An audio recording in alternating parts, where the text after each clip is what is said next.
Muito bom dia, começa agora o nosso devocional abençoado. E a palavra é quem nos sustenta, a palavra que nos fortalece. É melhor uma palavra do que um bom plano.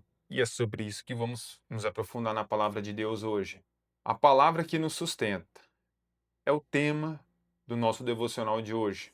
E para falar sobre isso, vamos abrir nossa Bíblia lá em Mateus, capítulo 4, versículo 4, que diz assim: Ele, porém, dizendo: Está escrito, nem só de pão viverás o homem, mas de toda palavra que sai da boca de Deus. Só até aí. Essa declaração, ela surge, primeiramente, lá em Deuteronômio 8.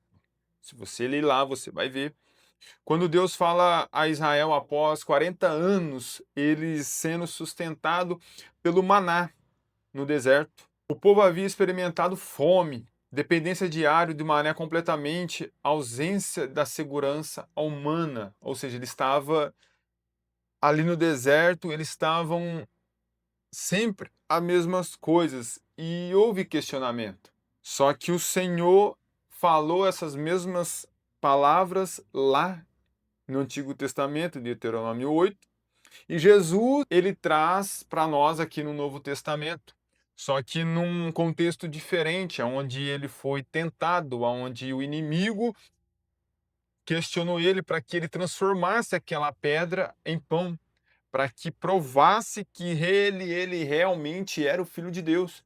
Jesus não precisava provar que ele era o Filho de Deus, simplesmente Jesus é o Filho de Deus. Isso entra uma questão de querer colocar a sua identidade como filho em xeque. Mas Jesus não caiu nisso, porque Jesus falou: está escrito, nem só de pão viverás o homem. E o Senhor, ele nos traz, ele nos permite refletir nessa palavra nessa manhã de hoje, para que podemos olhar e enxergar o quanto Deus tem nos sustentado através da palavra. Porque quando olhamos para o nosso dia, os nossos afazeres, a nossa rotina, logo muitas vezes esquecemos dessa palavra, porque estamos muito focados em querer conquistar coisas, ter aquilo outro, e achar que isso vai suprir o nosso vazio. Sendo que esse pão que a gente compra na padaria, esse pão que a gente come, ele sustenta o nosso corpo. Mas é a palavra de Deus que sustenta e preenche e sacia a nossa fome da nossa alma. O pão ele alimenta por uma manhã, porque logo comemos ele, na hora do almoço já estamos com fome. Mas a palavra de Deus nos sustenta eternamente. Isso nos mostra que as coisas terrenas, as coisas do corpo, as coisas do mundo, elas é totalmente passageira, mas a palavra é eterna. Quando temos o nosso propósito, quando Deus ele trata com a gente, muitas vezes a gente vai se desapegar das coisas do mundo, porque a gente olha para casa, daqui a pouco ela está velha. A gente olha para o carro, daqui a pouco ele já não é mais do ano, ele já começa a ficar velho, a tabela FIP dele começa a cair, começa a perder valor, logo começa a riscar, amassar, começa a ficar. Ele vai se perdendo, vai se degradando, vai se corroendo. Mas a palavra, ela permanece firme. E o Senhor nos leva a poder meditar nisso para que podemos buscar as coisas que é eterna. Então são três coisas que aprendemos que é eterno, para que a nossa vida seja mais significativa e que desapegamos das coisas do mundo. Quais são? Primeiro, a sua intimidade com Deus, a sua vida com Deus. Quando você coloca a sua vida no centro da vontade de Deus, a presença de Deus para você é mais importante. Então, logo o temor do Senhor começa a fazer mais sentido na sua vida. Às vezes você está na situação de falar assim: ah, ninguém vai ver, vou fazer isso daqui, ninguém vai ver. Mas você vai falar: não, mas Deus está vendo. O homem pode não ver, mas Deus está vendo. E aquilo que Deus sabe ao meu e ao seu respeito é mais importante daquilo que o homem sabe. O segundo é a sua família, porque a sua família é eterna para você. Você pode não mais existir nessa terra, a sua missão pode ser cumprida aqui, porque nosso dia está escrito por Deus. E o seu propósito. Então vamos lá, vamos recapitular. Vida com Deus, família e propósito. Esses três pilares, eles fazem com que você não fique focando muito em coisas, objetos, porque nenhuma desses três pilares são objetos, são coisas eternas, entende?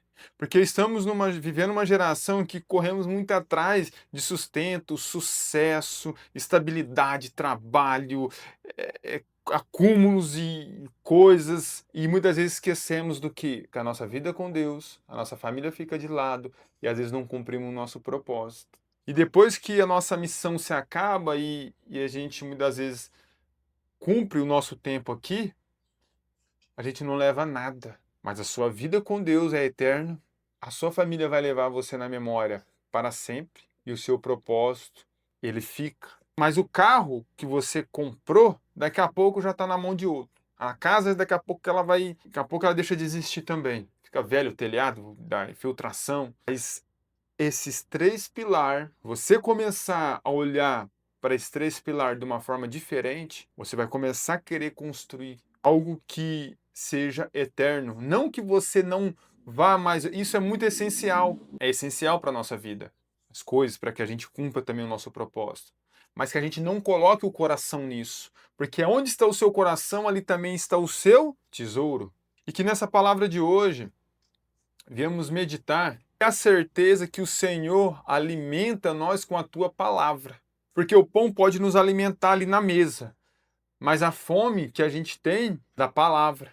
E essa nos alimenta eternamente, porque é a palavra quem nos sustenta, que faz a gente viver o nosso propósito e ter uma vida significativa nessa terra e viver o melhor enquanto a eternidade não chega. E ensinar e mostrar e levar a palavra para as pessoas que nos rodeiam. E com isso, o Senhor vai nos abençoando, vai nos dando força, vai nos guardando, nos livrando de todo mal. O Espírito Santo de Deus vai nos guiando, nos convencendo. E logo estaremos dando o nosso testemunho de vitória e de vencedor, para que a fé dos nossos irmãos seja também elevada e firmada através da nossa vida, através do nosso testemunho, através da palavra que levamos. Aí sim, podemos colocar de forma secundária as coisas do mundo. Porque a palavra de Deus fala: buscai primeiro o quê? As coisas do meu reino, a minha justiça. E as outras demais coisas vos serão acrescentadas. Só que muitas vezes a gente inverte a lógica. Procuramos as coisas, doamos nosso tempo de vida para as coisas, corremos atrás das coisas, vivemos pelas coisas e as coisas espirituais, as coisas do reino, as coisas eternas, nossa vida com Deus. Às vezes até passando em cima de alguns princípios e valores para poder alcançar algo. Então, que nós não venhamos inverter a ordem, nós venhamos seguir a palavra de Deus, porque ela é fiel. Vamos buscar as coisas do reino? Sim, mas as coisas da terra, as coisas terrenas, os objetos, elas vão passar. As coisas do reino não. Aquilo que é eterno não. Fique com essa palavra, que ela possa fazer morada e sentido no seu coração. E até a próxima.